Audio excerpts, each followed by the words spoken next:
Juárez sobre los franceses y Maximiliano, finalmente logró aplicar las leyes de reforma, entre las cuales destacaron la separación de la Iglesia y el Estado, la ley de nacionalización de bienes eclesiásticos y la secularización de la vida cotidiana. En 1867 se convocó a elecciones y Benito Juárez derrotó por un amplio margen de votos a Porfirio Díaz, militar liberal que se había distinguido por la defensa de Puebla en la segunda intervención francesa. Al término de su mandato, Juárez contendió nuevamente para la presidencia, logrando el triunfo en 1871. Porfirio Díaz, quien también era candidato a la presidencia, se levantó en armas contra Juárez, con el Plan de la Noria, exigiendo que ningún ciudadano se imponga y perpetúe en el ejercicio del poder. El gobierno de Juárez acabó con la revuelta, pero no pudo cumplir su nuevo mandato, porque falleció el 18 de julio de 1872.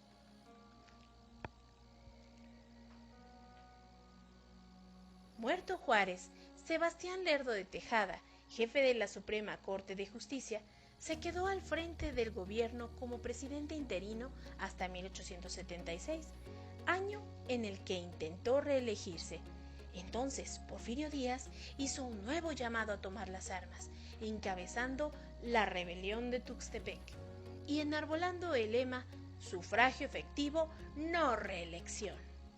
Así inició su primer periodo de gobierno, de 1877 a 1880, al término del cual ocupó la presidencia Manuel González, su compadre.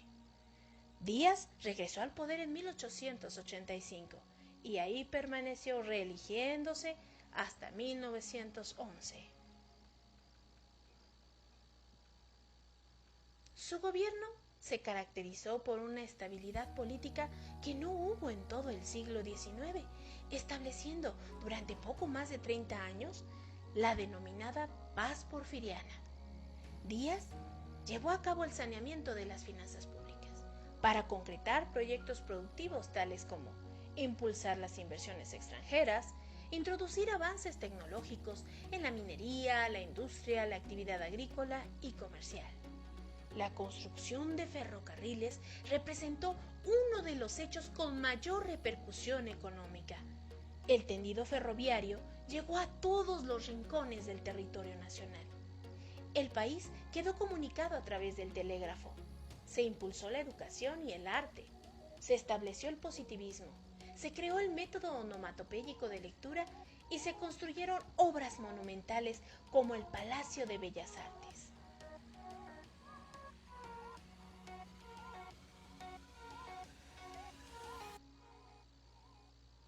Pero todo ello trajo consigo un enorme costo social.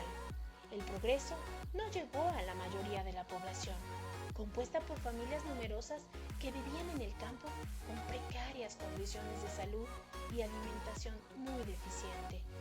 El gobierno de Díaz no los protegió. Por el contrario, favoreció la expansión de las grandes haciendas a costa de sus aguas, tierras y bosques, entregados también a los extranjeros para su explotación. En el campo, el maltrato fue excesivo. Los peones subordinados a sus patrones no podían cambiar de hacienda ni renunciar, y les pagaban con vales canjeables en las tiendas de raya, en las que los precios no tenían regulación, eran elevados y se endeudaban con el hacendado. Encima de todo, las deudas impagables se heredaban de padres a hijos. En las fábricas, los obreros trabajaban una jornada de 14 horas corridas con solo 45 minutos para comer, sin prestaciones de ningún tipo. Y si protestaban, como en el caso de las huelgas de Cananea en Sonora y Río Blanco en Veracruz, los reprimían brutalmente.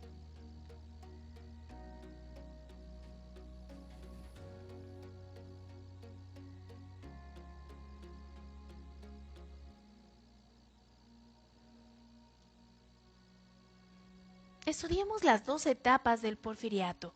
En la primera, Díaz se enfrentó al reto de consolidar su poder y evitar algún levantamiento armado de antiguos aliados u opositores. Para ello, tejió un complejo equilibrio de fuerzas entre los distintos poderes. brindando cargos públicos, nombrando jefes políticos a los que le habían ayudado en las guerras de intervención y de reforma. También concilió con instituciones conservadoras como la Iglesia Católica y ofreció garantías e incentivos a los empresarios e inversionistas extranjeros y nacionales. Mientras que en la segunda etapa, Díaz aplicó un poder impositivo.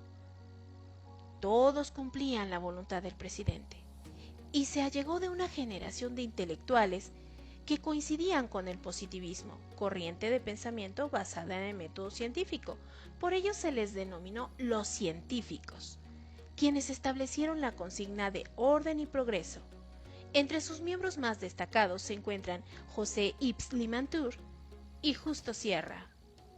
A los opositores los reprimió y tomó el control de las instituciones para imponer por la fuerza la paz.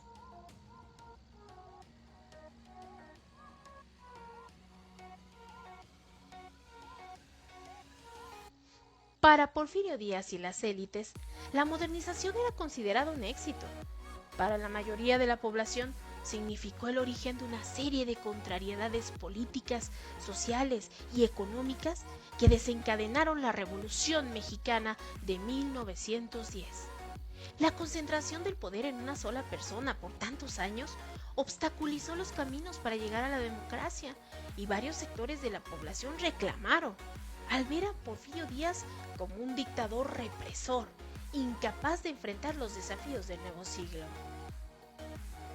Llegó un momento en el que el régimen autoritario de Díaz ya no pudo ocultar más esos problemas. En 1910, Francisco I. Madero, al ver canceladas todas las vías legales para ocupar la presidencia de México y ante el inminente fraude electoral orquestado para lograr una reelección más del dictador, convocó al pueblo a tomar las armas el 20 de noviembre de ese mismo año.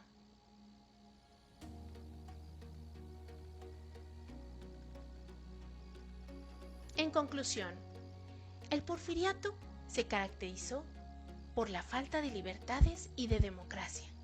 El régimen porfirista logró consolidarse por las alianzas, pactos y relaciones entre Porfirio Díaz y los distintos actores políticos como la Iglesia, el Ejército y los inversionistas nacionales y extranjeros.